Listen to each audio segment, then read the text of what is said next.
माता लक्ष्मी को सबसे ज्यादा प्रिय प्रसाद कौन कौन सा होता है? जल्दी बोलो जरा, जल्दी से बताओ। माता लक्ष्मी का प्रिय प्रसाद कौन सा है? कोई कहेगा खीर, कोई कहेगा सीरा हलवा, कोई कहेगा सिंघाड़ा, कोई कहेगा सीताफल, कोई कहेगा फल। पर माता लक्ष्मी के लिए सर्वश्रेष्ठ अगर कोई पकवान है, माता लक्ष्मी के लिए अगर सर्वश्रेष्ठ यदि कोई भोग है, शहद का यदि भोग लगाया है, तो उसके घर में कभी गरीबी नहीं आ सकती, वो उन्नति की ओर बढ़ता है। लक्ष्मी को शहद की प्रियता, मधु की प्रियता। लक्ष्मी वो कौन से दो स्थान है जहां तू जाना पसंद नहीं करती है? लक्ष्मी वो कौन से दो स्थान हैं जो व्यक्ति धारण करता है तो उस व्यक्ति के पास में से 2 साल में, 4 साल में, 6 साल में, 8 साल में तो रुष्ट होकर चली जाती है? वो स्थान कौन से है? तो 2 स्थान माता लक्ष्मी ने बताए हैं। पहला, फूटे हुए बर्तन में भोजन करना। कौन से बर्तन में? जम के बोलिए जरा। जो टूटा बर्तन होता है, खंडित बर्तन होता है, फूटा हुआ बर्तन होता है, कहीं गिलास की किनोर टूट गई है, कहीं कटोरी की किनोर टूट गई है, कहीं थाली की किनोर टूट गई है, और तुम कहीं प्लेट की किनोर टूट गई है और तुम उसमें भोजन कर रहे हो, तो टूटे हुए बर्तन में भोजन करने वाले के पास में लक्ष्मी छिन्न हो जाती है, उसका भाग्य भी फूटे हुए बर्तन की तरह हो जाता है। ये लक्ष्मी का। और दूसरा, फटे हुए वस्त्र धारण करने वाले का भाग्य भी फटे हुए वस्त्र की तरह, जैसे फटा हुआ कपड़े का रेसा रेसा निकलता है, उसी तरह फटे हुए वस्त्र धारण करने वाले की भी जिंदगी में परिश्रम का रेशा निकलता रहता है, पर उसको सुख का भान नहीं होता। आज के जमाने में ये फटे हुए कपड़ों का फैशन आ गया, ये बड़ा दुख की घड़ी है।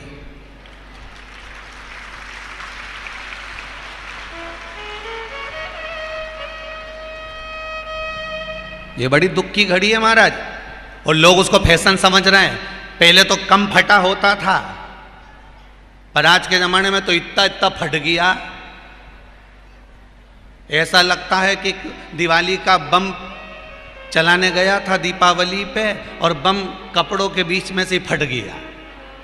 इसलिए वो कपड़े कब पहनेंगे तो ने अब पहन लिया। शास्त्र कह रहा है, लक्ष्मी कह रही है माता पार्वती को कि 2 जगह पर अगर ये 2 क्रम जिस जीव के होते हैं उसके पास में से लक्ष्मी 5 साल में, हम कई बार कहते हैं इन बच्चों को नहीं मालूम, इन नवयुवक लड़कों को नहीं मालूम, इन नवयुवक बेटियों को नहीं मालूम कि फटे हुए कपड़े पहनने का फल क्या है। आज नहीं, विवाह कर कर जब जाएगी तो मायके से जब ससुराल जाएगी, तूने कुंवारी अवस्था में तो खूब फटे हुए कपड़े पहन लिया ने, मम्मी मैं तो जीन्स लूंगी ने, ये लूंगी, तो खूब फटे हुए पहन, पर वहां जब जाएगी तब मालूम पड़ेगा कि रोना किसको कहते हैं। आज तो पहन लो, वो उसी में की बात है। कल वाली बात याद कर लो, अभी खाओगे तो कुछ दिन के बाद ब्लड बनेगा, और ब्लड बनेगा तब जाके ये शरीर में दौड़ेगा। आज की आज तुमने रोटी खाई तो क्या आज की आज ब्लड बन गया? जम के तो बोलो रे खरगोन वालों, नहीं बनाना। आज खाया है तो ब्लड 8 दिन में, 4 दिन में, 6 दिन में, 2 दिन में, 5 दिन में, 3 दिन में बनेगा। आज की आज ब्लड नहीं बनेगा। आज खाया तो 2 दिन में ब्लड तैयार होकर तुम्हारे शरीर में दौड़ेगा, शरीर में दौड़ेगा तो तुम्हारा शरीर भी चलेगा। उसी तरह तुमने अगर युवानी अवस्था में, कुंवारी अवस्था में ये फटे हुए कपड़े पहने हैं, तो जब तुम्हारी अवस्था बढ़ेगी ना, आज नहीं रोना पड़ रहा। आज के जमाने में तो फैशन है साहब, फैशन है तो आज पहन ले, बाद में रो ले, रो बाद में बैठ। नहीं, ताली बजाने से कुछ नहीं होगा री जीजियो, फालतू की बात है। आज यहां से जाते से ही अपने को एक ही काम करना, जितना फटा हुआ कपड़ा है इनके सबके पोछा लगा दो, बाल्टी में डुबाई डुबाई के। ये ताली बजाने से कुछ नहीं होगा। लोग तो कब से चिल्ला रहे हैं हम सुधरेंगे। जम के तो बोलो। गायत्री परिवार वाले रोज चिल्लाते हम सुधरेंगे, हम बदलेंगे। कब बदलोगे?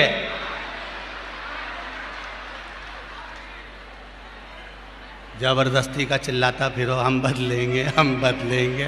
काहे के बदले? तुमसे ज्यादा तो मेहंदी बदल गई, यहां थी।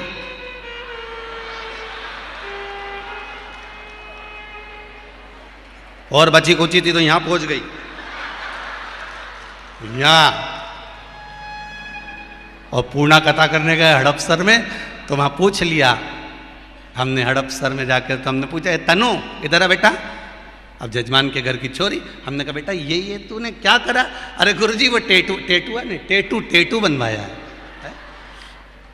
हमने कहा कितने का बनवाया? अरे गुरुजी 700 रुपये का। हमने कहा तुम मुंबई पूर्णा वाले फालतू का खर्चा करते हो। 700 रुपये का कहीं गाय को चारा देते तो बेचारी 2-4 दिन तक खाती।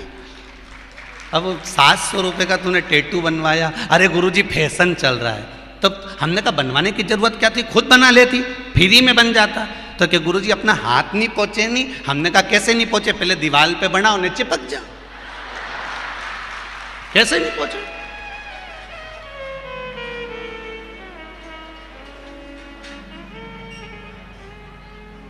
हम सुधरेंगे। अच्छे से तो अब तो तुम एक बार भी नहीं बोले। डाउन। हम सुधरेंगे, हम बदलेंगे। बस तो फिर आज बिल्कुल एकदम कि अब कुछ भी हो जाए, ये कितनी भी महंगी जीन्स हो पर फटी हुई नहीं पहनने दूंगी तो नहीं पहनने दूंगी, चाहे कुछ भी हो जाए। हम इतने अच्छे घर के लोग और ये फटा हुआ कपड़ा पहनेंगे? ये नंग से फट रही। और गजब की तो गजब की, अभी दिवाली पे फैशन देखा, एक का तो पूरा पांव गायब हो गया, एक ही था। राम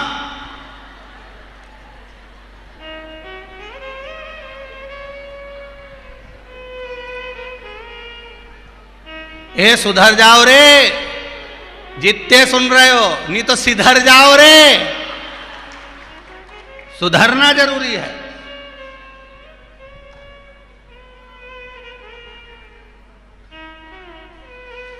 फटे हुए वस्त्र विधारण नहीं कर। घर की बेटियां, घर के लोग ऐसे कपड़े पहने, ये श्रेष्ठता नहीं है महाराज।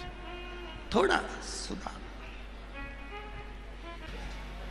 मरने के बाद गरुड़ पुराण कहती है, हमारे शास्त्र कहते हैं कि किसी के मरने के बाद जीवात्मा को भुगताया जाता है।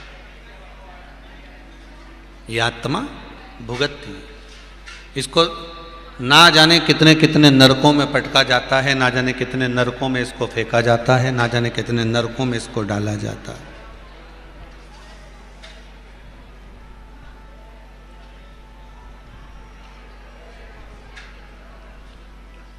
ना जाने कितने नरकों में इसको फेंक दिया जाता है।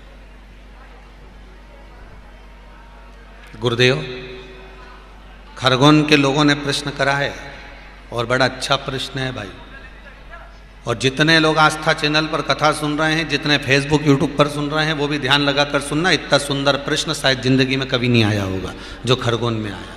प्रश्न बड़ा सुंदर है कि प्रत्येक पुराण में लिखा है, हर शास्त्र में लिखा है कि जब कोई मर जाता है तो उस जीव को नरकों का भोग भुगताया जाता है।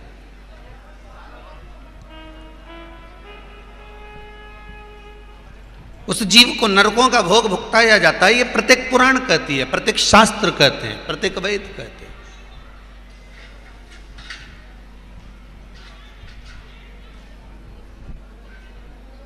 भगवान जब जीव जाता है, अगर उसने किसी जीव की हत्या करी जाती है तो उसको तड़ दिया जाता है। किसी ने किसी पर गर्म पानी डाला होता है, कोई अग्नि में जला दिया जाता है तो उसको भी अग्नि में जलाया जाता है। बोलो सही है कि गलत है? गरुड़ पुराण में लिखा है। अगर उसने किसी को रस्सी से बांधा है तो उसको भी रस्सी से बांधा जाता है। उसने किसी को ठोकर पहुंचाई है तो उसको भी ठोकर पहुंचाई जाती है। मारो।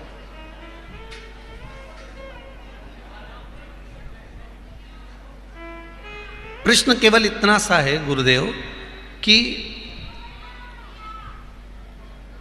उस जीव को कष्ट पहुंचाया जाता है, उस जीव को कष्ट दिया जाता है।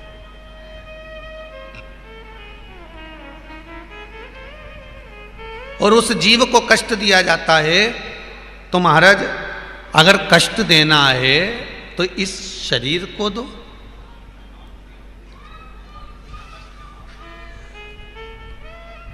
प्रश्न करने वाले ने कहा कि अगर शरीर ने काम बिगाड़ा है, शरीर ने उसको दुख दिया, शरीर ने उसको कष्ट दिया, शरीर ने उसको ऐसा किया, शरीर ने उसने ऐसा किया, तो अगर दुख देना है तो शरीर को दो।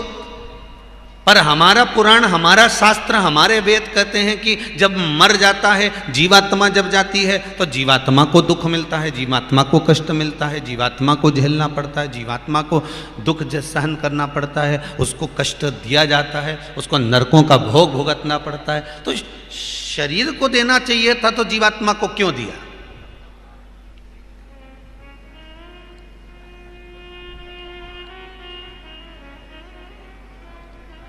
कर्म बेकार शरीर ने करा और भुगत वो जीवात्मा रही, तो शरीर का शरीर को मिले, जीवात्मा को क्यों?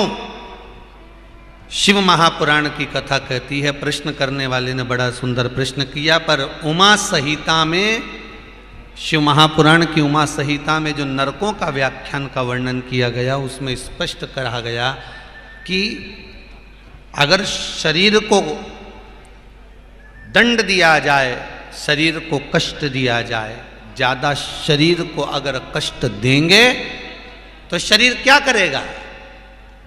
अरे जम के तो बोलो, मर जाएगा, खत्म काम। अगर ज्यादा परेशान करोगे तो मर जाएगा।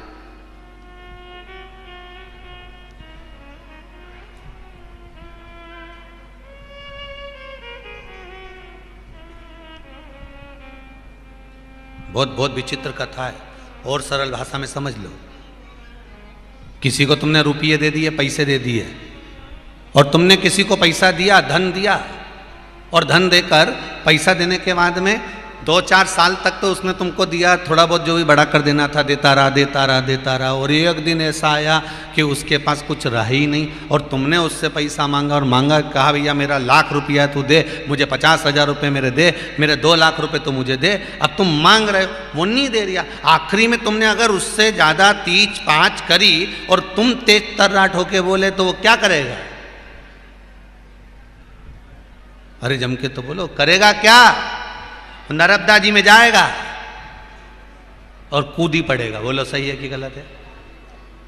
या फिर वो कुछ मरने का प्लान बनाएगा।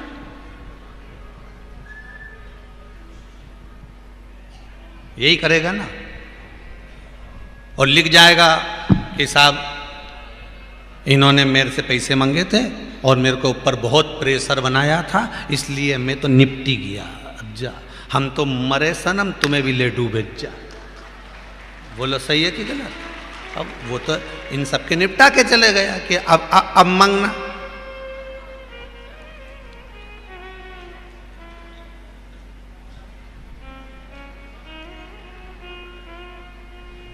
वही शिव पुराण कह रही है। बड़ी अच्छे प्रसंग में समझना है इसको अपन को बहुत अच्छे से। जो प्रश्न खरगोन में किया गया है वो खरगोन के लिए नहीं है, पूरे विश्व के लिए है ये प्रश्न। महाराज, अगर भुगताना है तो शरीर को भुगताओ, दंड देना है तो शरीर को दो, कष्ट देना है तो शरीर को दो, पर उस जीवात्मा को क्यों?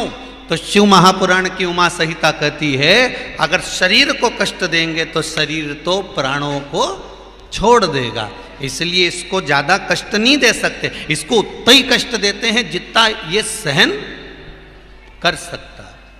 शरीर को कष्ट उतना ही दिया जाता है जितना ये सह सकता, जितना ये सहन कर सकता। फिर तो कहा शरीर को कष्ट देने की जगह कष्ट शास्त्र कहता है जीवात्मा को इसलिए दिया जाता है कि जीवात्मा जो मर गया, शरीर छूट ही गया और केवल ये जीवात्मा बची, तो अब ये बार बार जन्म लेती है, बार बार मरती है। आत्मा तो वही है, जीवात्मा तो वही है, इसको भुगताया जाता है। इसको क्यों भुगताया जाता है? क्योंकि उसका कारण है।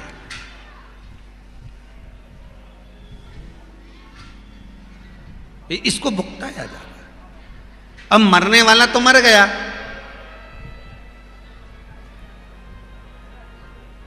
अब शरीर को भुगताते तो शरीर तो चला गया, अब बची है जीवात्मा। उस जीवात्मा को क्यों भुगताया जा रहा है? तो जीवात्मा मरेगी क्या? गीता जी में लिखा है, ना इस आत्मा को शस्त्र काट सकता है, ना अग्नि जला सकती है, ना वायु सुखा सकती है, ना जल इसको गीला कर सकता है। तो ये जीवात्मा तो अजर अमर है। अगर शरीर को कष्ट देंगे तो वो मर जाएगा, प्राण त्याग देगा। पर जीव आत्मा को अगर कष्ट देंगे तो वो प्राण नहीं त्यागती, वो भुगतती रहती है। उसको खोलते हुए तेल में डाल दिया, अग्नि में पटक दिया, कीलों से उसको ठोक दिया, कहीं उसको ले जाकर पहाड़ से पटक दिया, कहीं उसने जो गलत काम करा तो वैसा वैसा उसके साथ किया गया। वो जीव आत्मा को भोगना पड़ा।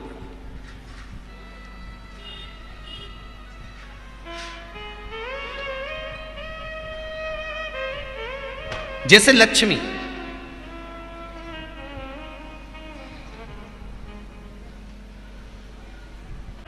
कहा शरीर को भोगना था, फिर मनुष्य क्यों ये जीव आत्मा क्यों भोग रहे? क्योंकि जीवात्मा मरती नहीं। इसको जब भुगताया जाता है तो ये भोगती रहती है, तड़पती है, चिल्लाती है, अब नहीं करूंगी गलती, क्षमा कर दो मुझको।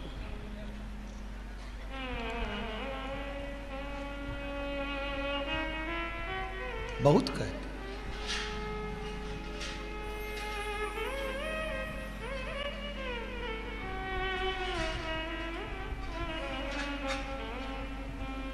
अब भटक रही है, तड़प रही है, कह रही है मुझे कुछ मिले। फिर जीवात्मा ने कहा अब मुझे जन्म दोगे तो मैं भगवान का भजन करूंगा, अब इसको गंवाऊंगी नहीं।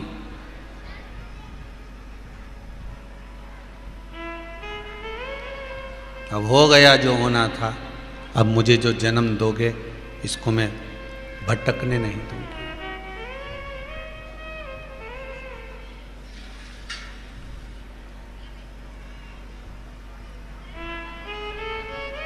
फिर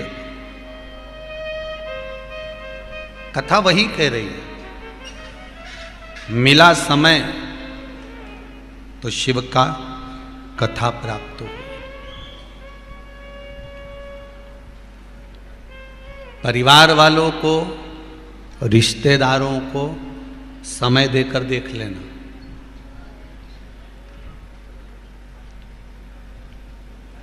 एक बुआ, ननन कितना काम करती है शादी में। तुम सब बुआ बैठी हो। एक प्रहलाद की भी बुआ थी, क्या नाम था उसका? होलिका नहीं, डूंडा।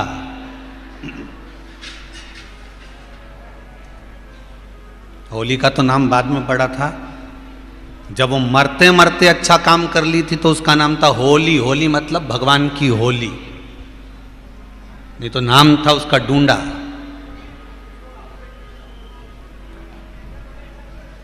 मरते मरते उसने एक अच्छा काम करा था कि उसको जो ब्रह्मा जी ने चादर दी थी, प्रहलाद को गोदी में लेकर बैठी थी और चारों तरफ से जब आग लगी तो उसको लगा कि मेरा भतीजा जल जाएगा, तो उसने अपने तन की चादर को उठाकर अपने बच्चे पर, अपने भतीजे पर डाल दी थी। खुद जल गई पर अपने भतीजे को बचा लिया। इसलिए होली भगवान की होली, उसी का नाम था होलिका डूंडा। बुआ हमेशा दुआ देती है, बुआ कभी बद्दुआ नहीं देती। और जो बद्दुआ दे वो बुआ ही नहीं होती। शिव कथा कह रही है, शंकर जी का चरित्र कह रहा है, शिव महापुराण की कथा कर रही है, शंकर का पावन चरित्र कह रहा है कि यहां कितने लोग काम करते हैं, घर में आकर बुआ कितना काम करती है, कितने कितने कितने लोग।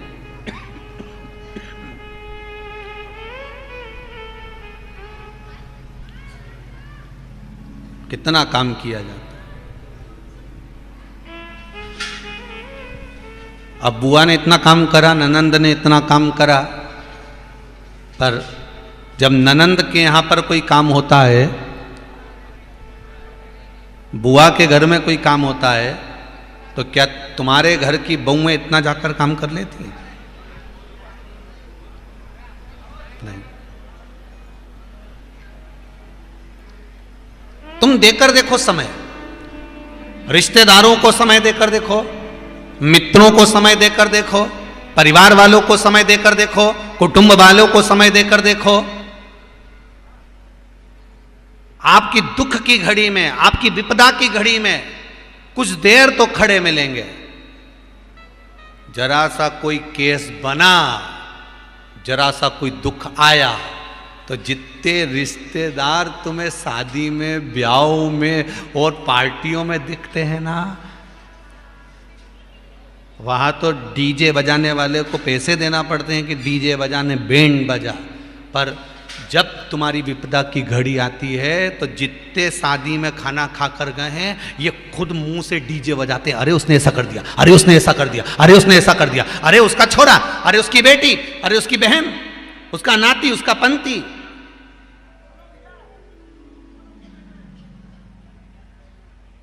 ये खुद कहना प्रारंभ कर देते, ये खुद कह रहे हैं। एक समय आपने अपने रिश्तेदारों को दिया, एक समय आपने अपने कुटुंबियों को दिया, एक समय आपने अपने परिवार वालों को दिया, एक समय जो आपने अपने मित्रों को, सखाओं को, रिश्तेदारों को दिया, एक वो समय, और एक समय जो तुमने 3 घंटा 1 बजे से 4 बजे तक शिव महापुराण को दिया, वो समय और वो समय दोनों लिख कर रख लेना।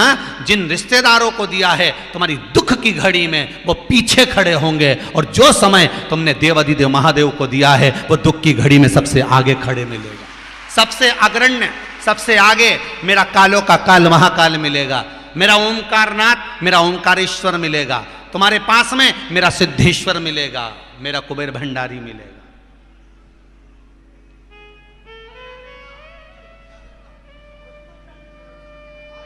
जिसको तुमने समय थोड़ा सा दिया है, पर वो खड़ा हर पल, हर घड़ी, हर क्षण है। एक बहुत अच्छा भाव लिखा है किसी ने, ज्यादा तो पढ़े नहीं, अभी इतने पढ़ने दे गए, कहीं भजन आएगा तब पढ़ लेंगे। वो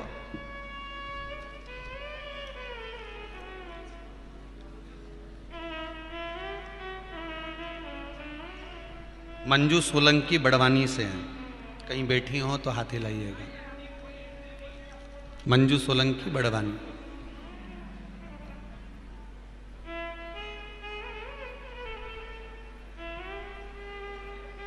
कहीं बैठी हैं? मंजू सोलंकी बड़वानी। उन्होंने पत्र में लिखा है कि गुरुदेव, भगवान पर विश्वास रखकर मेरे पूरे परिवार वाले कह रहे थे कि विवाह नहीं होगा, अवस्था बड़ी होती जा रही है, पर बाबा ने ऐसी कृपा करी और पशुपति व्रत किए और सोमवार का पूजन किया। मात्र 2 व्रत पूर्ण हुए थे और बाबा ने सगाई पक्की कर दी और विवाह है। बाबा कृपा करी।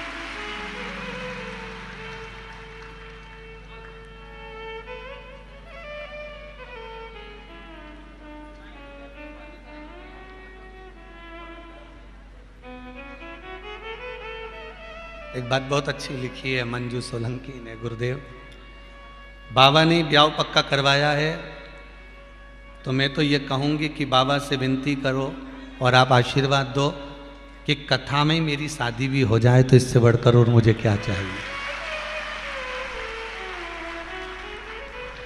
बात करूँगा मैं यजमान परिवार से, पाठक जी से बात करेंगे।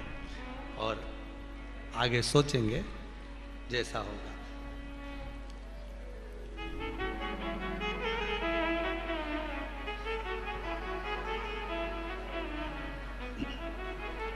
एक किसी ने पन्नी में पैक करके भी लेटर भेजा हो और पिन भी लगाई है, सेफ्टी पिन साड़ी वाली हो, जोरदार।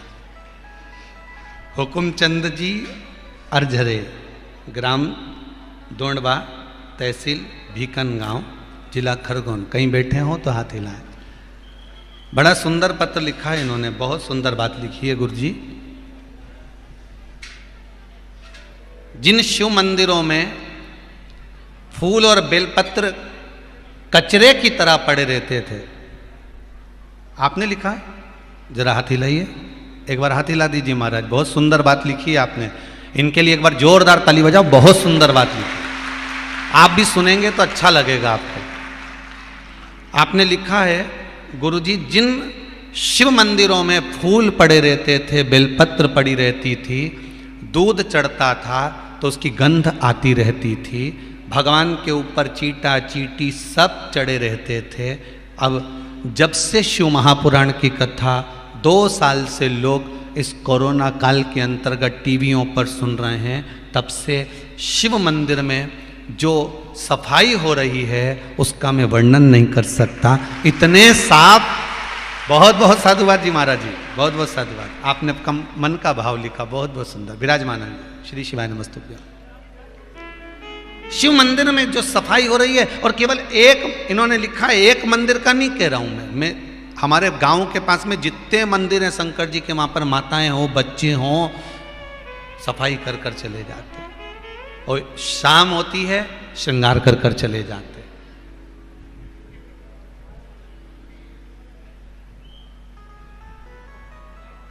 बस यही।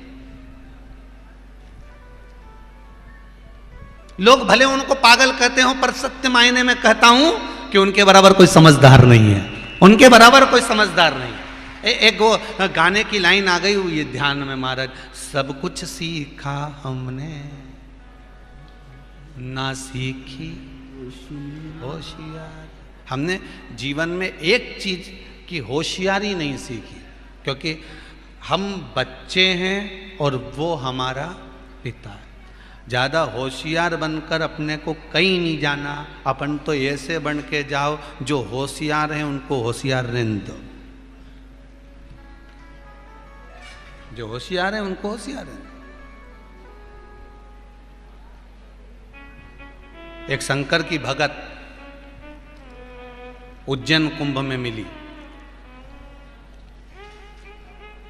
जो बड़ी अगरबत्ती लगी थी ना, एक लंबी वाली, उस अगरबत्ती के पास में हमारा कैंप था। अब बाबा का कैंप लगा हुआ था, शिव कथा चल रही थी, और एक भगत आ गई कथा में, हरियाणा की थी।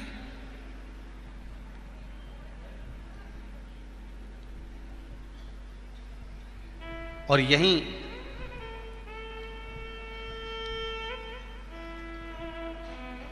महेश्वर के पास में मोर टक्का है, वहाँ की कोई भगत थी, वो भी कथा में बैठी। अब देखिए भाव देखो कितना।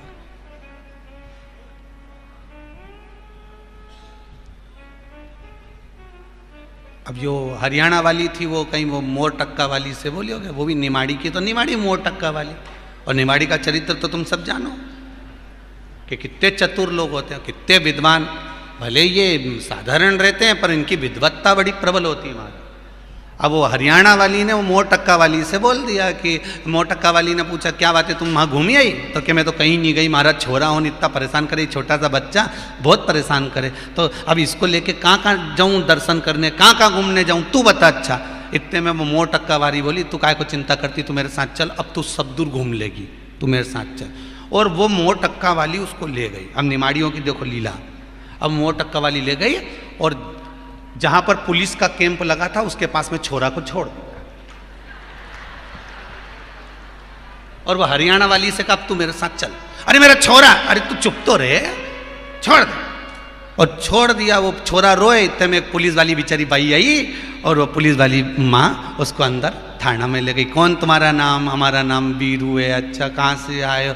तो हम तो हरियाणा के रहने वाले, पिताजी का नाम ये है। अब वो माइक पे बोले, बीरू के पिताजी जहाँ कहीं भी हो, बीरू यहाँ पर विराजमान है और इस थाने के इस क्षेत्र में इस जगह पर बैठा हुआ है। अब छोरा रोए जाए तो ये बेचारी का, हरियाणा वाली का मन दुखे, देखो कुछ खाएगा पिएगा नहीं। तो इतने में वो मोर टक्का वाली बोली, तू काहे को चिंता करे, बिस्कुट मिलेगा, कुरकुरा मिलेगा, चिप्स मिलेगी, तू काहे टेंशन ले, तू चुप, तू तो चल चल। और ले गई उसको। शाम के आराम से घूम फिर के शाम के आके बोली, बीरू मेरा छोरा है। इतने में थाने वाले बोले, बहन दिन भर से कहाँ गई थी? तो कहीं निमाड़ी वाली ले गई थी, ये लेके गई थी। तो क्या टेंशन ले, फिर सवाल ले। धन्य शंभो शरण महंग दुख दया करीन दर्शन आपो। भाव शुद्ध है, भगवान मिलेगा। लोग कहें कि ये पागल है, लोग कहें ये मूर्ख है, पर शिव महापुराण की कथा कहती है, भगवान की सेवा में अगर आप लगे हैं, भगवान की भक्ति में अगर आप लगे हैं, भगवान के स्मरण में यदि आप लगे हुए हैं, तो ये विश्वास मानकर चलना कि भगवान, आप अगर भगवान को समय दे रहे हैं तो ये पक्का है कि जब आपका समय खराब होगा तो मेरा देव अधिदेव महादेव वहाँ खड़ा मिल जाएगा, मेरा शंभू खड़ा मिलेगा, मेरा ओघड़ दानी मिलेगा। और चाहिए क्या?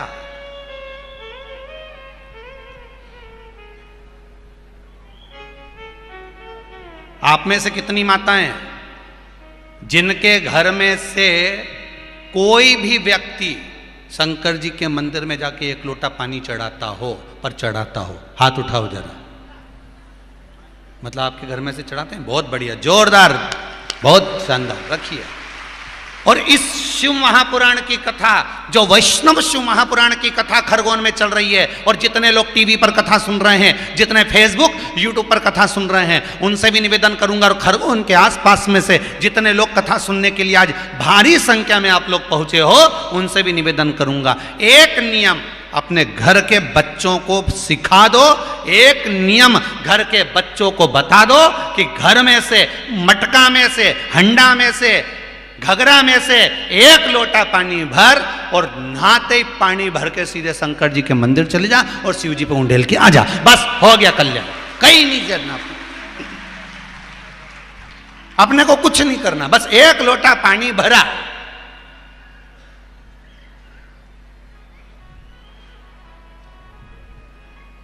अच्छा, ये बात अभी एक बार इंदौर में भी की कि पानी चढ़ा।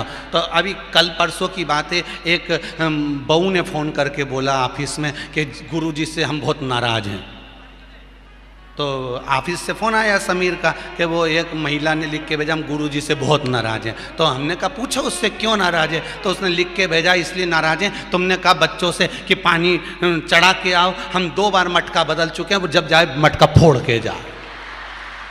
हम गुरुजी से नाराज, वो छोटे छोटे से तो हैं, वो मटका भरने जाते तो मटका ही उंडेल के आ जाते उसमें। तो अच्छा है, सीख तो रहे हैं।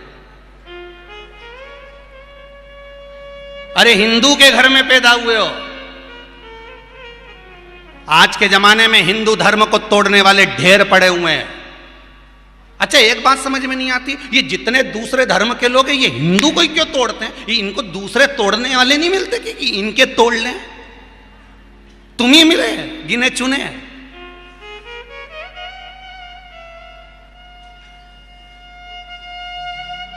खूब लगे लोग तोड़ने के लिए। एक नियम बना दो, शंकर जी के मंदिर जाना है, एक लोटा पानी चढ़ा कर आना है, और अगर पानी भी नहीं ले जाए छोरा तो मंदिर में जाके सफाई कर कर आना।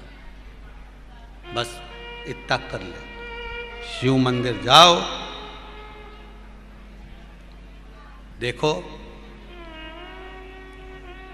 कुक्षी, ये जोवट के पास में, अलीराजपुर के पास में कुक्षी,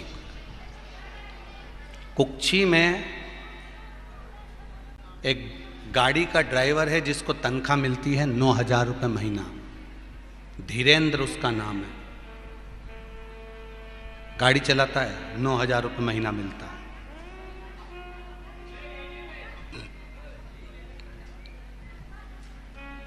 उसकी पत्नी पत्र में लिखी थी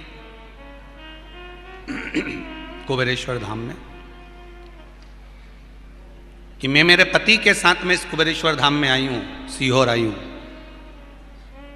और इसलिए आई हूं। ये पत्र में उसने लिखा कि मेरी प्रसन्नता इस बात की है कि मेरा पति कभी किसी देवता को नहीं मानता था, कभी कहीं कथा में नहीं जाता था, पर आज मेरा पति मुझे गाड़ी में बिठाकर ये कुबेरेश्वर धाम लेकर आया। उसका कारण केवल इतना सा है, मेरे पति कभी किसी देवता को नहीं मानता था, पर शंकर जी की भक्ति में ऐसा डूब गया, उसकी नौकरी चली गई थी, नौकरी मिल गई, भले 9,000 रुपये महीना की मिली, पर मिल गई, मिली तो सही।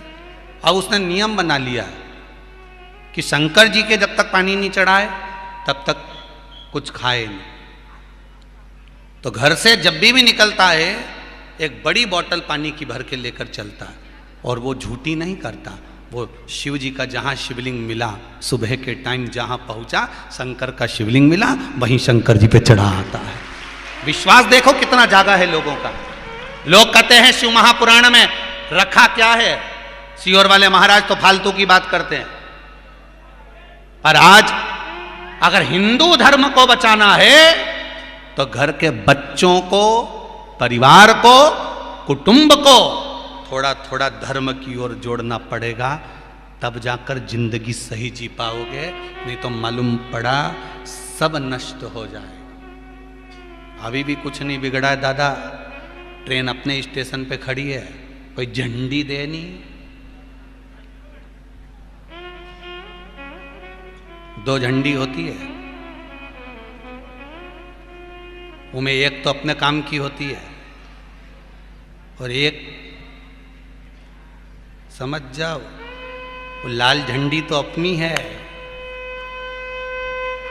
पर बाकी का नाम नहीं लूंगा, समझ जाना, एक झंडी अपने काम के लिए। अभी भी मौका है, कहीं नहीं बिगड़ा, स्टेशन पे गाड़ी है, बोलूंगा नहीं, सावधानी रखिए, थोड़ा संवरिए। शिव महापुराण की कथा कहती है समय दो भगवान को, समय दो परमात्मा को, जितना समय मिले उसमें से थोड़ी घड़ी निकालकर भगवान के पास जाओ, जितना समय मिले थोड़ा समय निकालकर भगवान के दरवाजे पर जाओ। और जो समय तुमने भगवान को दिया है, भगवान भी तुम्हारे बुरे वक्त में वहीं खड़ा मिलेगा और हर पल तुम्हारा साथ देगा कि मैं खड़ा हूं, मैं खड़ा हूं, क्यों चिंता करो। भगवान शिव की कथा कर रही है, औगड़दानी त्रिकालदर्शी शंभू की कथा कर रही है। शिव उपासना का सुख क्या है, उसको दिया गया एक पल, उसको दिया गया एक क्षण, उसको दिया गया एक घड़ी, एक पल, जो आपने भगवान को दी है वो आपके लिए है महाराज। शिव महापुराण में कल कथा में अपन ने द्वितीय वैष्णव परम भगवती वैष्णव की कथा को श्रवण किया था महाराज। परम भगवती वैष्णव की कथा सुन रहे थे, जिसमें सुग्रीव के पुत्र, जिसका नाम था दधी बल, और रावण का पुत्र जो दूसरी रानी से उत्पन्न हुआ था, जिसका नाम था नरंतक। कल कथा में कहा था नरंतक ने एक वर प्राप्त करा था कि जिसने शिव आराधना के समय पर जिसने शिव आराधना के समय पर मेरा मुख 1000 बार देखा, शिव आराधना करते हुए, गला पकड़ रहा माइक, शिव आराधना करते हुए जिसने 1000 बार मेरा मुख देखा,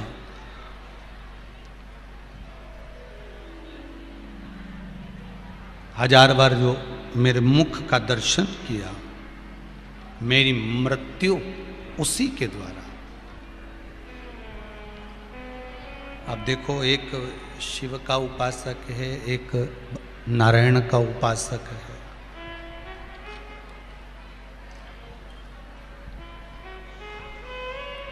एक बाबा देवाधिदेव महादेव का उपासक और एक नारायण का उपासक।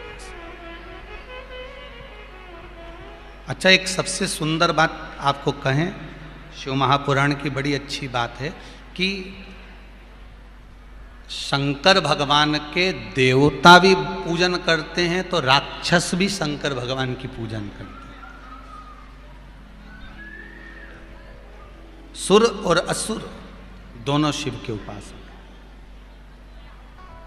दोनों देवाधिदेव महादेव के उपासक।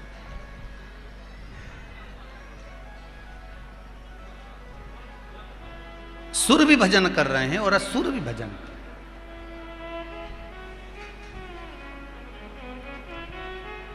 हैं। रावण भी भगवान शंकर की भक्ति में डूबा रहता था। और आज अपन कथा में अभी स्मरण करेंगे कि तारकासुर जो राक्षस था, असुर था, तो भी वो भगवान शंकर की भक्ति में डूबा रहता था।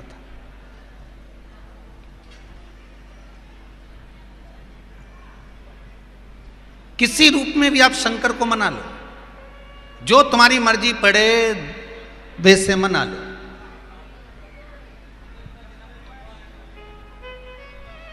शिव प्राप्त जरूर होगा, शंकर मिलेगा जरूर। मेरा ओघड़दानी मिलता जरूर है। नरंतक ने वर मांगा भगवान देवाधिदेव महादेव से और देवताओं से, कह दिया कि मुझे वर दे दो। वर वो दीजिए कि जो मेरा शिव आराधना के समय पर 1000 बार मुख देख लिया हो, बस मृत्यु उसी के द्वारा। और दधिबल ने वो करा था। दधिबल क्यों गया था नरंतक के नगर में? नरंतक के नगर में गया, तब साधना में लीन हो गया और रोज नरंतक जाता, शिव जी को जल चढ़ाकर वापिस लौट कर आता, तो दधिबल उसका मुख देख लेता।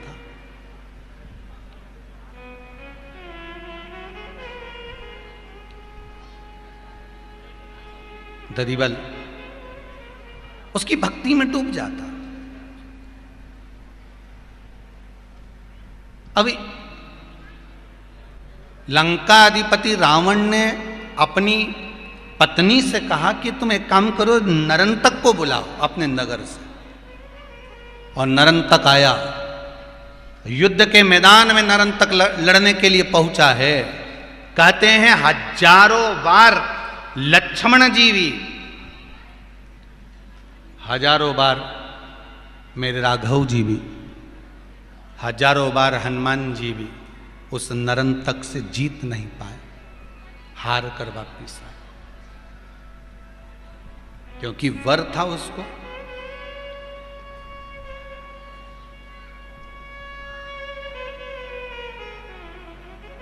जब तक उस परमात्मा की आज्ञा नहीं होती ना, तब तक जीव एक कदम भी नहीं चल पाता। एक बात अपनी जिंदगी में उतारिएगा। एक गांव का व्यक्ति रोज खेत पे जाता है। एक खेती करने वाला व्यक्ति, फसल लगाने वाला व्यक्ति, खेती में काम करने वाला व्यक्ति, खेत में काम करने वाला व्यक्ति, जंगल में काम करने वाला व्यक्ति रोज निकल कर जाता है। कभी कभी सांप पर पांव भी पड़ जाता है उसका, पड़ता है ना। जब वो जा रहा है जंगल में से निकलकर, खेत में से निकलकर, उसको क्या मालूम कि यहां सांप पड़ा हुआ, सांप पे उसका पांव पड़ गया, पांव पड़ गया, सांप निकलकर भाग गया।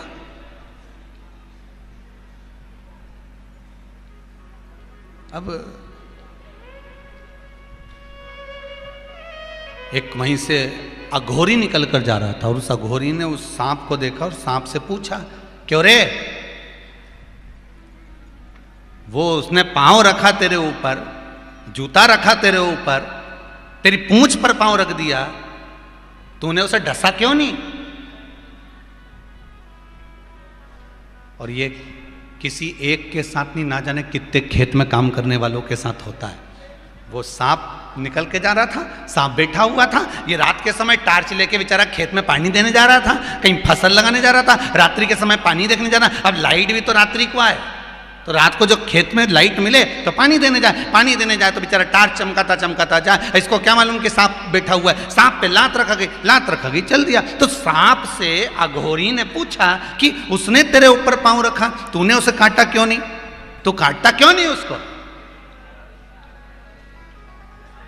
उसे डसे क्यों नहीं? तो सांप बोला, दांत मेरे हैं, जहर मेरा है, पर आज्ञा उस महादेव की है। जब तक वो इशारा नहीं करेगा तब तक डस नहीं सकता।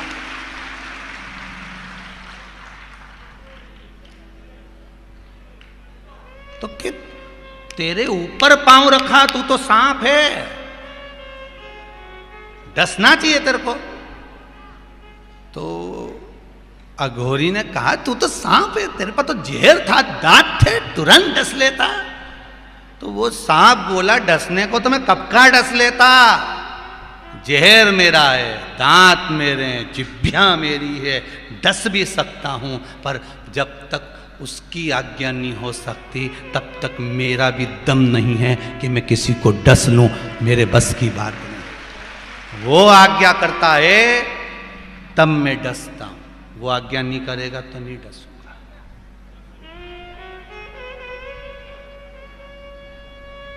दो व्यक्ति कुर्सी पे बैठे हैं, शाम के समय पर, और मच्छर आया। अच्छा, एक को तो पांव में काट लिया और दूसरा बढ़िया आराम से टीवी देख लिया, मोबाइल चला रहा। अब मच्छर से इसका क्या विरोध था? समझ, एक प्रैक्टिकल वाली बात बताना है। आप प्रैक्टिकल करे होगे, गाड़ी में आप भी जा रहे हो, मोटरसाइकिल पे आप भी जा रहे हो, सब काम आप भी कर रहे हो, पर क्यों? और कभी कभी ऐसा भी होता है कि कोई बचने का प्रयास करता है तो भी मर जाता है।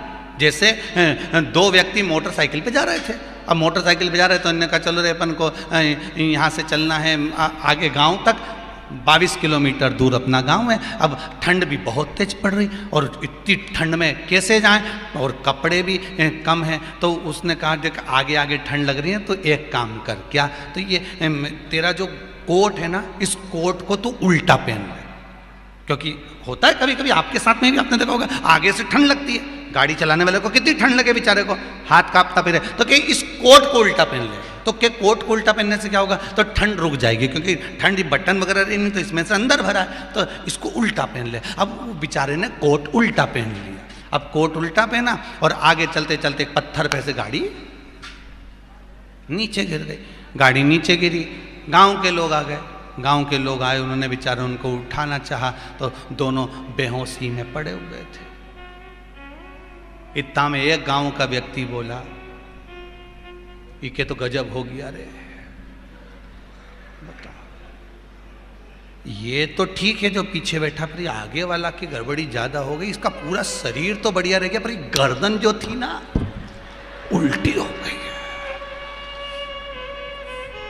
अब गांव का लोग सोचा अपन ने जिंदगी में कभी कोई अच्छा काम नहीं करा, पर आज अपने को अच्छा काम करना है, इनकी गर्दन को सीधी करना है।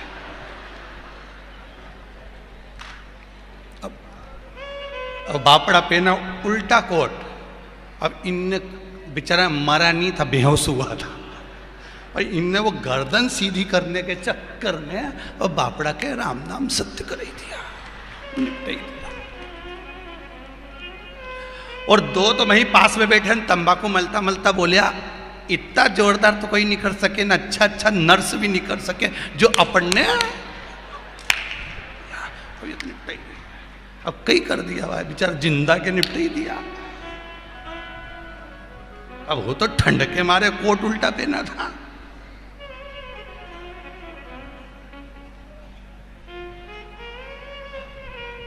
आ गई मृत्यु तो फिर तुम चाहे कोट सीधा पहन लो उल्टा पहन, निपट गए।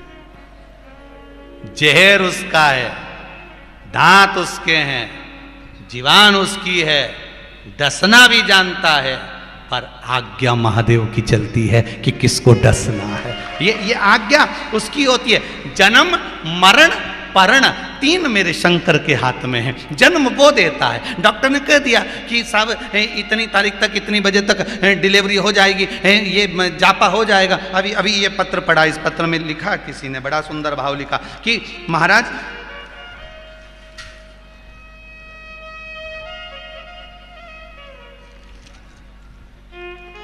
बालाजीपुरम जैतपुर रोड खरगोन, श्रीमती सीताजी राठौर, इन्होंने पत्र लिखा है, कहीं बैठी हो तो हाथ हिला देना हो कि गुरुदेव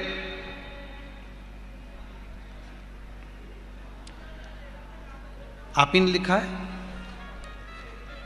एक बार दोनों हाथ उठाकर हिला दीजिए। बहुत सुंदर, बैठ जाइए, साधु बात।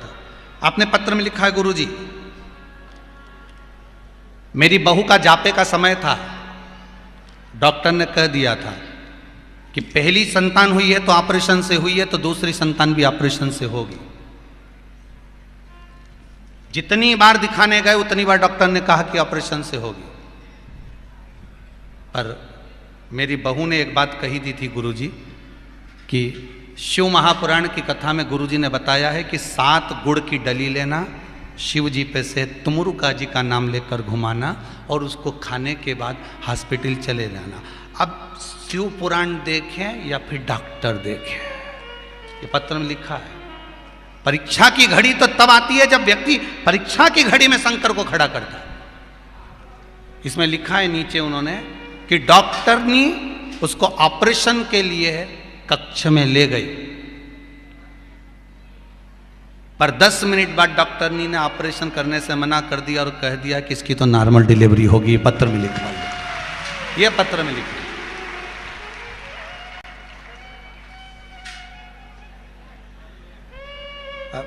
वही वाली बात आ गई ना कि दांत उसके हैं, जहर उसका है, जुबान उसकी है, डसना भी जानता है, पर आदेश तो वही देता है।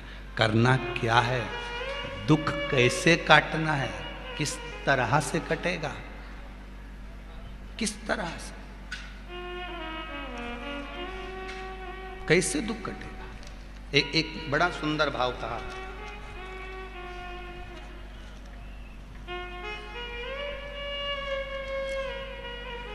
मैं नंदा वर्मा सनावत से आई हूं। कहाँ बैठी है नंदा जी वर्मा, कहीं बैठी हो तो हाथ हिला देना। सनावत से, आप ही हैं, ये इधर है बाबू, नंदा जी वर्मा सनावत। आप ही का नाम नंदा वर्मा है। आपने लिखा है गुरुजी 1 साल से मेरी आंखें से दिखना कम हो गया था, मेरी आंखें पूर्ण तरह से डॉक्टर के हिसाब से जाने लगी थी। पर शिव महापुराण की कथा में सुना था, डॉक्टरों ने भी कह दिया था कि ये धीरे धीरे डिम होती चली जाएंगी, दिखना बंद होता चले जाएगा। पर शिव महापुराण की कथा में आपने बताया था कि शिव मंदिर में जब भी जाओ, नेत्रों के लिए जो उपाय बताया था वो मैंने कर लिया शिव मंदिर का। और आज बाबा की ऐसी कृपा है कि डॉक्टर भी करें कि तुम्हारी आंखों में रोशनी कहाँ से आ गई वापिस। ये शिव है, दांत उसके, जहर उसका, पर आज्ञा देवाधिदेव महादेव की है। वो कहता है तो होता है। अकाल मृत्यु वो मरे, जो काम करे चंडाल का, काल उसका क्या बिगाड़े, जो भक्त हो महाकाल। शंभु शरणे पड़ी, मांगो घड़ी रे दुख दया करी ने दर्शन, तेरी सेवा में जल ले आई, उसे मछली भी झूठा कराई। शंभु शरणे पड़ी, मांगो घड़ी दुख काटो, दया करी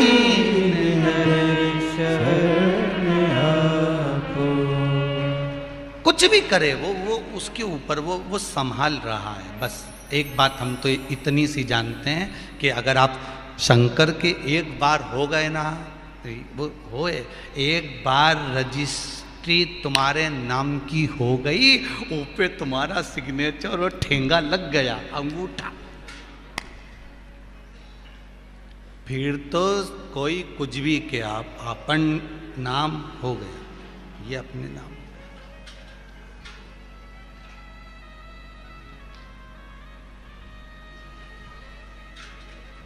एक बार अगर हो गया फिर कोई कुछ नहीं कर सकता।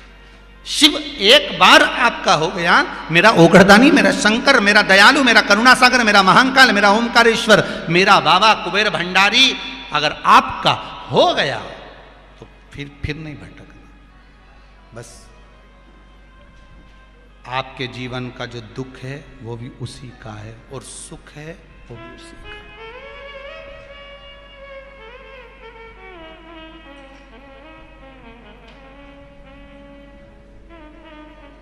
दुख भी उसका, सुख भी उसका।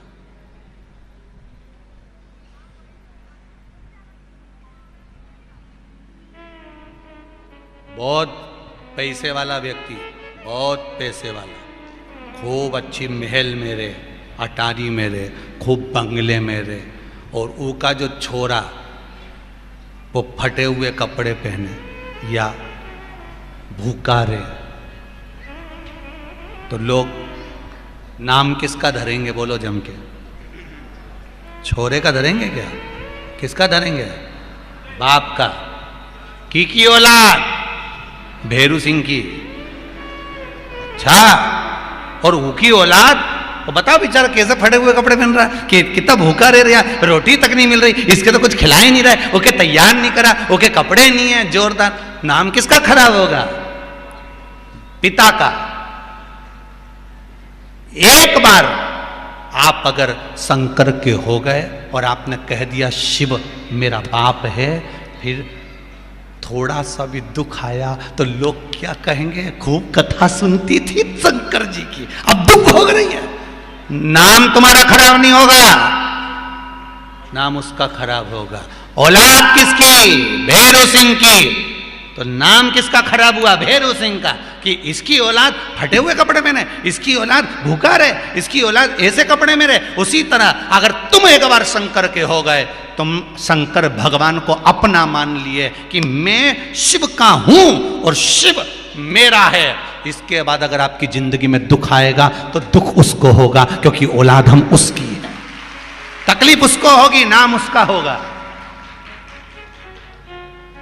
उसने जन्म दिया। गुरु जी हमारी दुकान नहीं चले, तो नहीं चले तो शंकर जी से क्यों नहीं? भोलेनाथ जी से क्यों? सियोर वाला महाराज के कहने से फायदा कौन सा?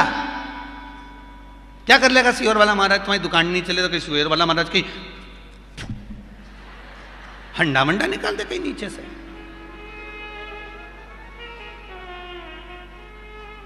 तुम तो कहो भोलेनाथ जी से कि बाबा हमने सुना है कथा में, शिव महापुराण में, वो सियोर वाला महाराज बहुत छाती ठोक ठोक के कि जरा सा दुख आए ने शंकर जी की याद करो, जरा सी कोई बात हो तो शिव जी की याद करो, जरा सा कोई क्रम हो जाए तो श्री शिवाय नमस्तुभ्यम जपो।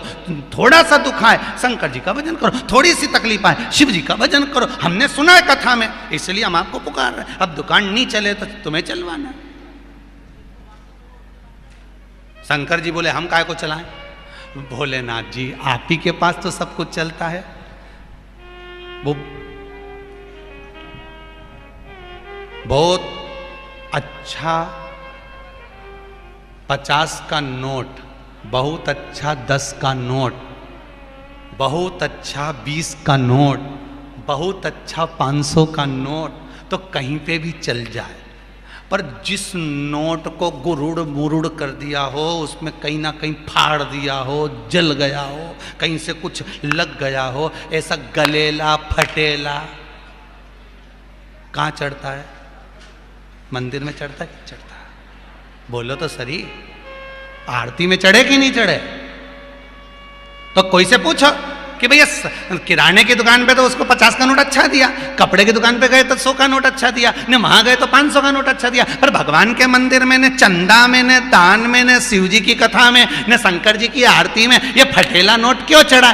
बच्चे पूछ लें अपनी माँ से कि ये तुमने फटा हुआ नोट तुमने आरती में क्यों डाला? तो क्या बेटा ये कहीं नहीं चल रहा था, ये कहीं नहीं चल रहा था, इसलिए इसको भगवान शंकर की कथा में चढ़ा दिया। अब शंकर जी से पूछा कि ये इसने फटा चढ़ाया तुमको, तुम्हें दुख नहीं हुआ? शंकर जी बोले उसको भी मालूम है जो कहीं नहीं चले वो अपने पास ही चले, ये उनके भी मालूम है कि जो कहीं नहीं चलेगा वो हमारे पास चलेगा, इसलिए वो मेरे पास लेकर आया।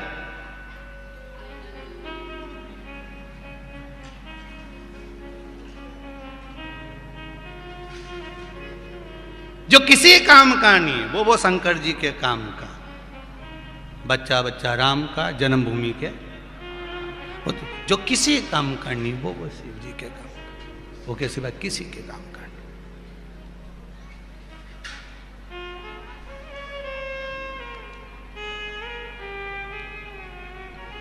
अकल देने वाले बहुत मिलेंगे, तुमको भी बहुत अकल देंगे। क्या होता है लोटा भर के पानी चढ़ाने से?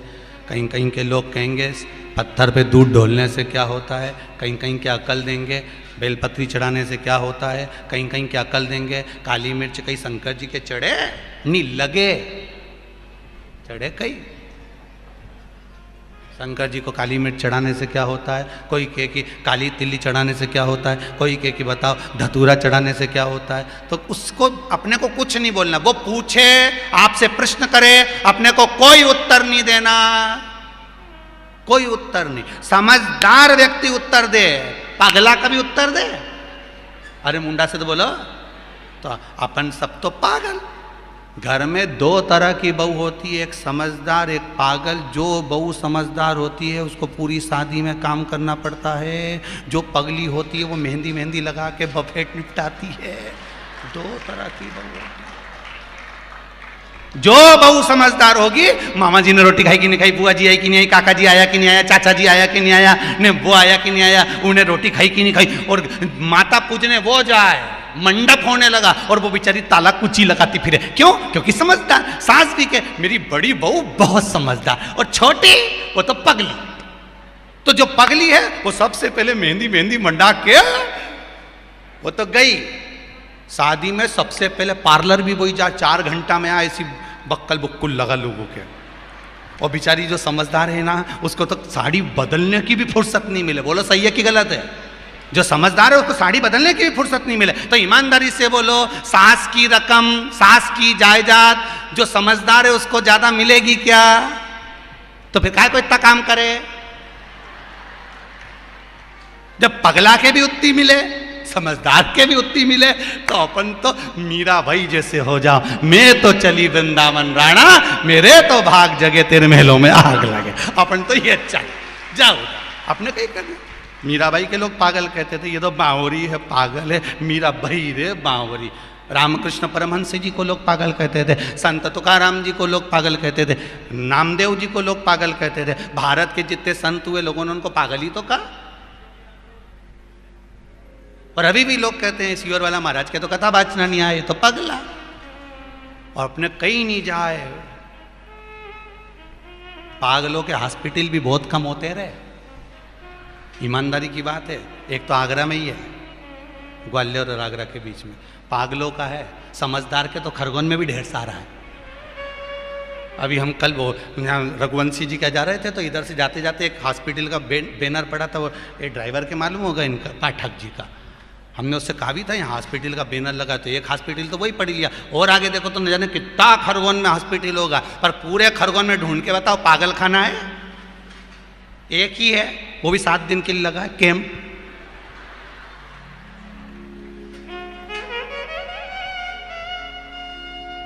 कहाँ ढूंढा? समझदारों के हॉस्पिटल जाना है, पागलों का एक ही है। उसी तरह नरक 94 तरह के हैं, मतलब समझदारों के हॉस्पिटल बहुत सारे। नरक 94 तरह के हैं और बैकुंठ एक ही है, मतलब पागलों का पागल खाना एक ही है, वो परमात्मा का दरवाजा है, इसके सिवा कुछ भी नहीं। एक वो बैकुंठ एक ही है, बैकुंठ 4-6 नहीं है, बैकुंठ एक, उसके सिवा ज्यादा नहीं है। भक्ति भजन स्मरण में वहां तक पहुंचना। अब सब हार रहे हैं, दधी बल से सब, उस नरंतक से सब हार रहे हैं। जिसे देखो वो हार, जिसे देखो वो हार। अब जब नरंतक से सब हारने लगे, सब हार रहे थे, लक्ष्मण जी ने आकर कहा इसमें तक क्या है, मैं भी देखूं। लक्ष्मण जी युद्ध करने के लिए गए, इधर नरंतक है तो उधर लक्ष्मण जी हैं, इधर शंकर का भगत है तो उधर शेषनाग है। नरंतक का बाल बांका नहीं, बाल बांका नहीं, वो नरंतक का। बहुत ऊंचे शब्द लक्ष्मण जी ने कह दिए राघव जी से, राम जी से, आप चिंता मत करो भैया, इस नरंतक को तो मैं जैसे ककड़ी भुट्टा के नहीं काटे ऐसे काट दूंगा, तुम चिंता मत करना। तुम क्यों चिंता करते हो?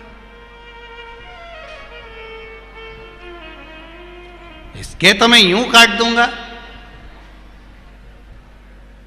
शिव महापुराण की कथा कह दी है, कभी भी अपने जीवन में, अपने जीवन काल में अहंकार के संबोधन को ना करें। अहंकार में 3 गए, धन वैभव और वंश, ना मानो तो देख लो रावण कौरव और कंस, ये तीनों अहंकार में चले गए। जब व्यक्ति का अभिमान बढ़ता है तो उसको कुछ अच्छा नहीं लगता।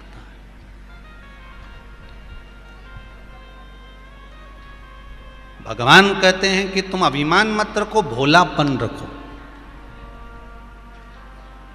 कभी भगवान समझदार को नहीं मिले, भोले को भगवान मिल गए। भोले का भोला, हमारे यहाँ सीधी भाषा में कहते हैं भोले का भोला। जितने भोले रह सकते हो उतने भगवान जल्दी मिल जाएगा। भोलापन रखो, सरल स्वभाव रखो, निर्मल मन सो मोहि पावा। मुझे कपट छल छिद्र नहीं पावा। भोलापन रखो।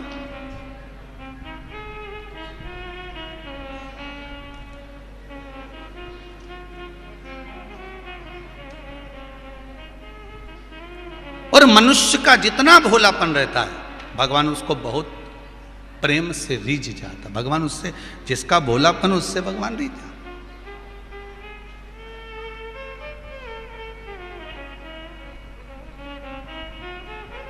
होता है कभी कभी, एक किसान रो रहा था, पार्वती जी ने देख लिया। देखकर शिवजी से कहा, प्रभु ये किसान रो रहा है। शंकर भगवान बोले, अब मैं क्या करूं, तू बता। कि ये रो रहा है और तुम कुछ कर नहीं सकते? अगर किसान रोए, मनुष्य रोए तो हमारा जीवन बेकार।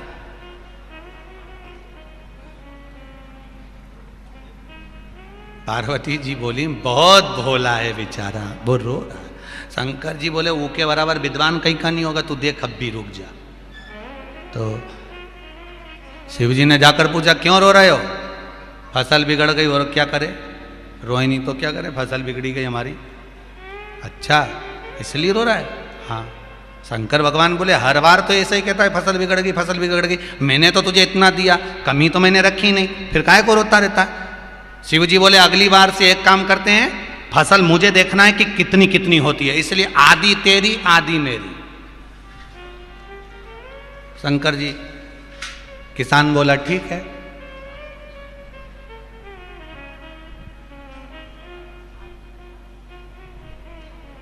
शंकर जी के साथ पार्वती जी थी। किसान ने पूछा, बताओ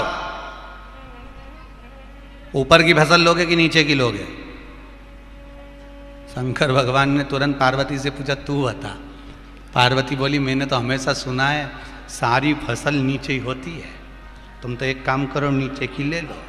किसान चला तो गेहूं बो के आ गया, और गेहूं बो के आया, और जब गेहूं आया तो भगवान ने कहा, काट ले। और उन्हें ऊपर ऊपर की काट के किसान ले गया। भगवान से कहा, जड़ उखाड़। अब शंकर भगवान सारा फसल की जड़ निकाल के देखें तो उसमें कुछ भी नहीं। पार्वती जी बोली अपने साथ तो बड़ा धोखा हो गया। शंकर भगवान बोले तू ही कह रही थी बड़ा सीधा है, तो तुम आप परेशान बिल्कुल चिंता मत करना, अब की बार मुझे खड़ा करना। किसान फिर आ गया, बोलो प्रभु नीचे की ऊपर की। इतना में पार्वती जी बोली फालतू की बात मत कर, अब की बार हम ऊपर की लेंगे। किसान भी चतुर था, मूंगफली बो दी।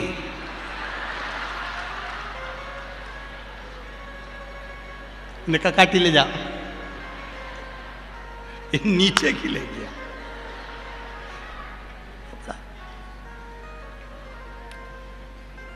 शंकर जी बोले अभी भी कछुआ हाथ में नहीं लगा। पार्वती जी बोली मेरे से गलती हो गई, तुम ही कह रहे थे कि मैंने नहीं की, तूने की, बेचारा भोला।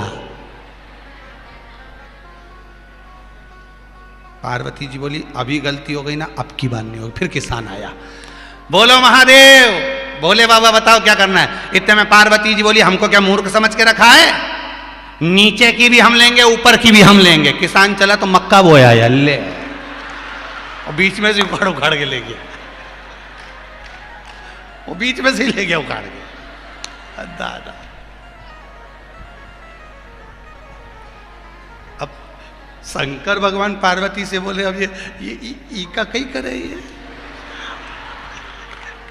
ये करे तो करे, ये तो बीच में से तो सब ले गया उखाड़।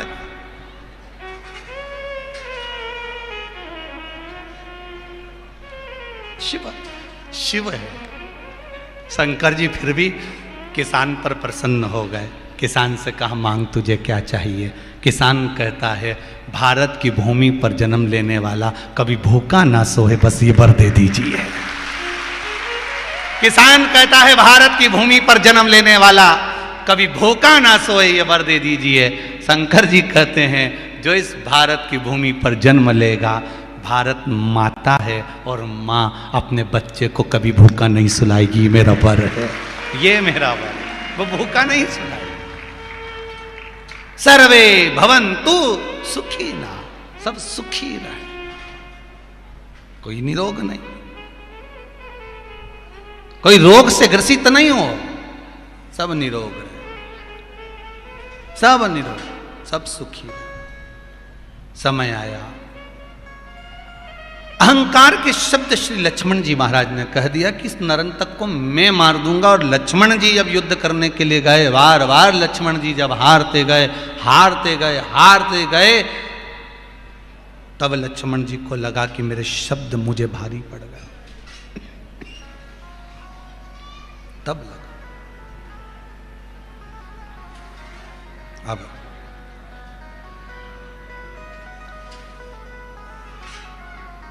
लक्ष्मण जी का अहंकार चले गए, अभिमान गया। और अभिमान जब गया तब लक्ष्मण जी को समझ में आया कि अपने से गलती हो गई। अब लक्ष्मण जी ने कहा कि मैं इस नरंतक को नहीं मार सकता। तब स्वयं अंगद ने आकर कहा कि काका जी, सुग्रीव जी से कहा महाराज आप एक काम करो, अब अपने बेटे दधिबल को बुलाओ।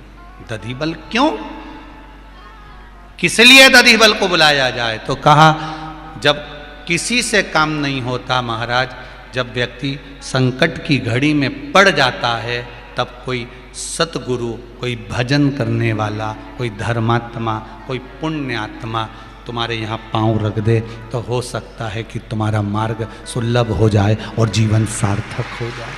कोई भजन करने वाला। अभी कथा के शुरू में कहा था, गुरु को और गोविंद को, गुरु को और परमात्मा को अगर आपने समय दिया है तो तुम्हारी दुख की घड़ी में गुरु भी खड़ा है, उसका मंत्र भी खड़ा है और वो गोविंद परमात्मा भी खड़ा है। समय अगर आपने दिया है, आपने 2 घंटा 3 अभी मौका मिलता है, कई बच्चे ऐसे रहते हैं, भाई गुरुजी आए हैं, चलो सेवा में लग जाओ, सेवा में लग जाओ। वो तो सेवा कर रहा है गुरुजी की, 2 घंटा 4 घंटा 6 घंटा 8 घंटा सेवा में लगा रहा है, पर उसने अपना कल्याण कर लिया कि गुरु सेवा में, परमात्मा की सेवा में, शिव सेवा में, भगवान की सेवा में। आज इतने सारे कार्यकर्ता, आज इतने लाखों पब्लिक को, अगर आप यहां बैठे हुए हो, इतनी पब्लिक अगर कथा श्रवण करने आ रही है और यहां कार्यकर्ता सेवा कर रहे हैं, कोई बिठाने की व्यवस्था कर रहा है, कोई बिछात की व्यवस्था कर रहा है, कोई पानी की व्यवस्था कर रहा है, कोई किसी चीज की व्यवस्था कर रहा है, तो तुमने सेवा करी, तो तुमने अगर अपना अच्छा समय अच्छे समय में भगवान को दिया है, तो भगवान भी तो तुम्हारे लिए दौड़कर आने के लिए तैयार खड़ा मिलेगा। तुमने समय दिया, इसलिए भगवान भी समय देगा।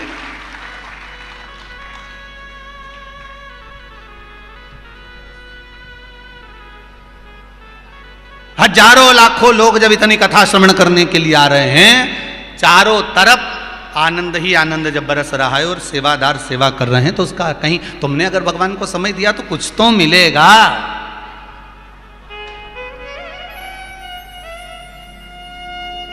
ये जितनी जो आगे बैठी है ना, ये बैरीगेट के जो पीछे की ओर आगे आगे बैठी है, इनसे समय पूछो जरा कितनी बजे की बैठी है, जरा कितनी बजे की बैठी हो रही जीजियों?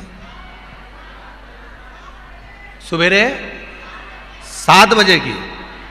समय देख लीजिए, सुबह 7 बजे से जगह संभाल कर बैठी हैं और राधे तो सुबह 7 बजे की बैठी इंतजार करती हैं, तब जाकर कथा का रसास्वादन। तो कोई भगवान को अगर समय दे रहा है तो भगवान इनके लिए समय निकाल कर नहीं जाएगा? ये समय निकाल कर आइए 7 बजे से। शिव कथा कह रही है महाराज, ओघड़दानी त्रिकालदर्शी कैलाशी अविनाशी की कथा कह रही है। लक्ष्मण जी का अभिमान टूटा, तब कहा गया, स्वयं अंगद कहते हैं कि काका श्री महाराज आप एक काम करो, आप बुलाओ दधिबल को, क्योंकि दधिबल की भक्ति बड़ी प्रबल थी महाराज। अगर भोले बाबा का सहारा न होता तो दुनिया में कोई हमारा न होता।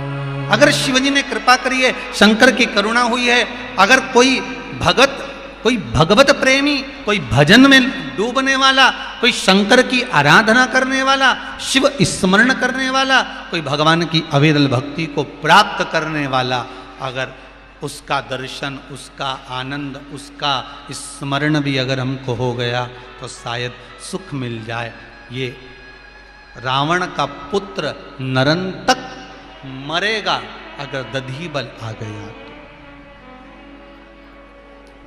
किसको बुलाया है? दधिबल, दधिबल को बुलाया। एक बात बहुत अच्छे से ध्यान करिएगा, पहले भी कहा, आज फिर कहते हैं, वैष्णव शिव महापुराण की कथा चल रही है।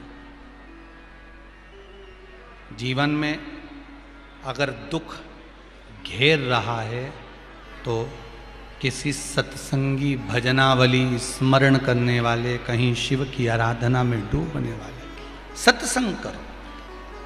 एक प्रश्न, एक बहुत सुंदर पत्र भेजा है हुकुम चंद्र अर्झरे, दोंडवा जिला खरगोन से। कहीं बैठे हों तो हाथ हिला दीजिएगा। आप ही अच्छा पत्र लिखा है आपने गुरुजी। 2 साल पहले पैरालिसिस आ गया था, साथ में सर की नस ब्लॉक भी हो गई थी, बीपी भी 220 के ऊपर देख रहा था। टीवी पर शिव महापुराण की कथा श्रवण करी है। बाबा की ऐसी कृपा हुई है कि शंकर भगवान ने अब मुझे बिल्कुल ठीक कर दिया है, पूर्ण तरह से स्वस्थ हो गए हो, बाबा की कृपा। एक बार दोनों हाथ हिला दीजिए, हर हर महादेव। शिव कृपालु है, बैठिए महाराज। शंकर बिना जीवन का कोई सुख नहीं। एक किसी ने बड़ा सुंदर एक पत्र और बड़ा भाव से लिखा है महाराज जी।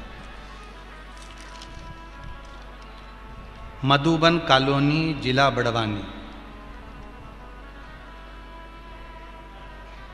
उमिला निमाड़े ने पत्र लिखा है। कहीं बैठी होंगी आप ही हैं। पत्र में आपने भाव लिखा है, गुरुजी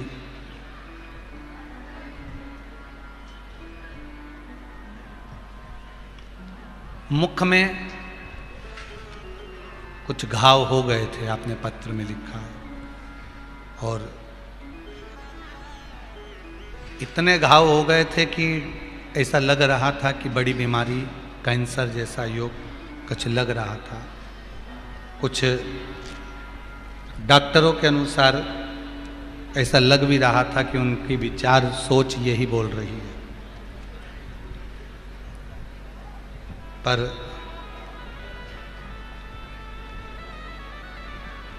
गुरु पूर्णिमा की कथा पर सीहोर पहुंचे थे, आपने लिखा, और कुबेरेश्वर महादेव की उस पावन भूमि पर पहुंचकर मैंने जब सब दूर दिखा लिया और घाव अंदर के ठीक नहीं हो रहे थे, ऐसा लग रहा था जैसे सब की सोच हो गई थी कि कैंसर है। पर मैंने भी विचार करा, इसमें लिखा है, और परिवार वालों से कहकर मैं कुबेरेश्वर सीहोर पहुंची।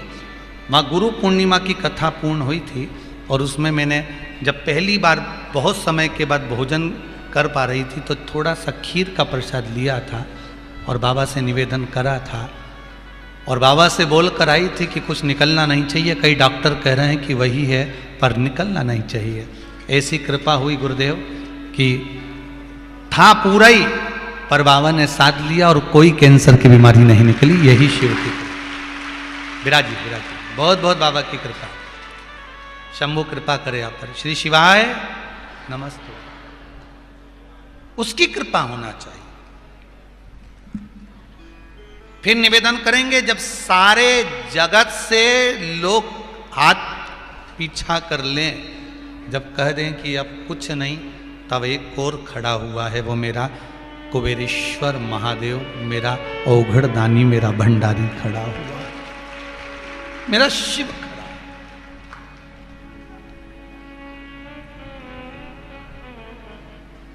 शायद दुनिया में पहला मंदिर होगा कुबेरेश्वर महादेव का जिसमें अभी मूर्ति नहीं बैठी है, तो भी दुनिया भर के लोग वहां से केवल प्रार्थना कर कर जाते हैं और उनका काम हो जाता है।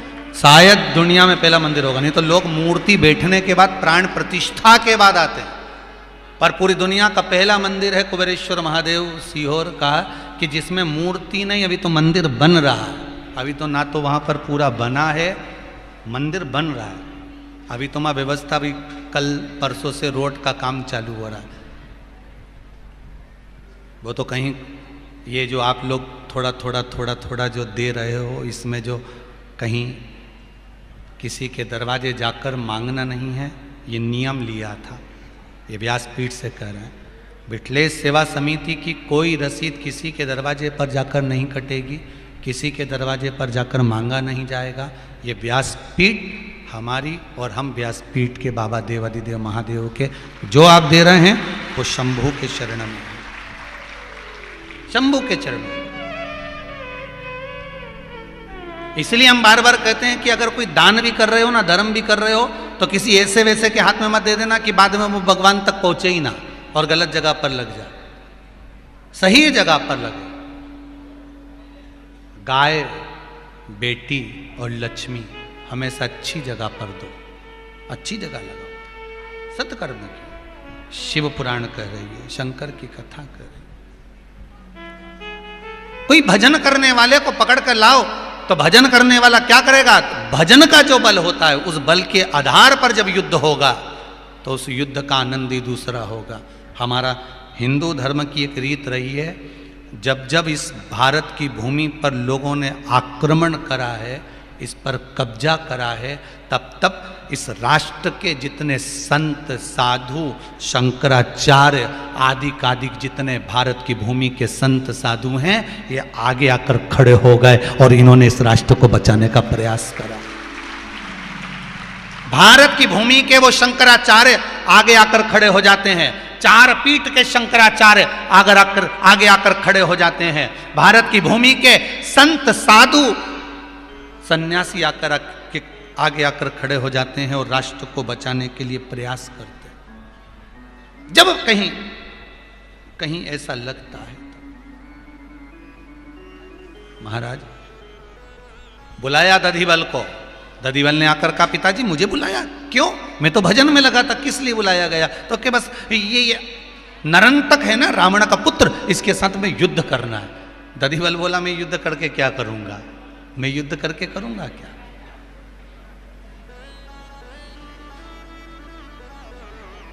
जरूरी नहीं है हर चीज का आप युद्ध से ही सब काम करें। जरा सा कर्म व्यक्ति बुरा करता है और भोगना बहुत लंबा पड़ता है। इंदौर की कथा में कहा था, चक्कू मारा, किसी को तलवार लग गई, किसी को चक्कू मार दिया, कितनी देर लगी? मात्र 2 मिनट, 5 मिनट, 10 मिनट, 15 मिनट। अब भोगोगे कितना, वो भी तो विचार करो। चक्कू तो मार दिया, गुस्से में आए मारा, 10 मिनट लगे, 15 मिनट लगा, 20 मिनट लगा, क्रोध करने में, चक्कू मारने में, तलवार घोंपने में 15 से 20 मिनट लगे, पर पकड़ा गए। उसके बाद में थाने में पड़े रहे 6 महीना, 4 महीना तक तो केस ही आगे नहीं बढ़ा, और केस बढ़ गया तो 2-4 साल पेशी चलती रही, 2-4 साल पेशी चलती रही, फिर सजा भुगताई, सालों निकल गए।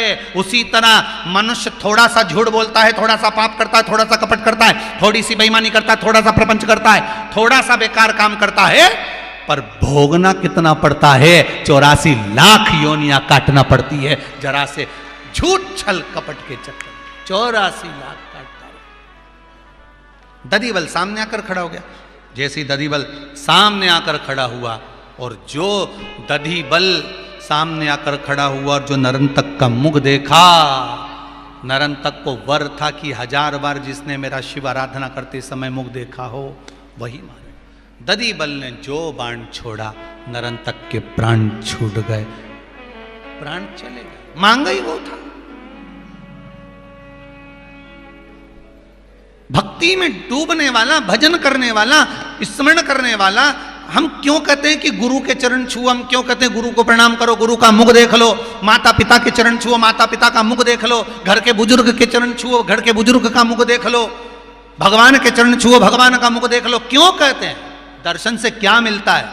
कहते हैं अगर किसी संत, साधु, सन्यासी, तपस्वी, साधक, उपासक, घर के माता पिता, घर के बड़े बुजुर्ग का हम केवल मुख का भी दर्शन कर लेते हैं तो ना जाने कितने पाप हमारे समाप्त हो जाते हैं, कितने पाप समाप्त हो जाते हैं। और दधिबल सामने आया और जो प्राणों को हरा, नरंतक समाप्त हो गया। ये है परम भगवदीय वैष्णव दधिबल की कथा। ये थी सुग्रीव के बेटे की कथा। बाली के बेटे की तो तुमने खूब सुनी रामायण में, अंगद की। पांव जमाया आया, युद्ध लड़ा, सेतु बनवाने में हेल्प करी, ये तो अंगद की कथा थी। पर मुझे नहीं लगता कि अभी तक खरगोन वालों ने कभी सुग्रीव के बेटे की कथा सुनी।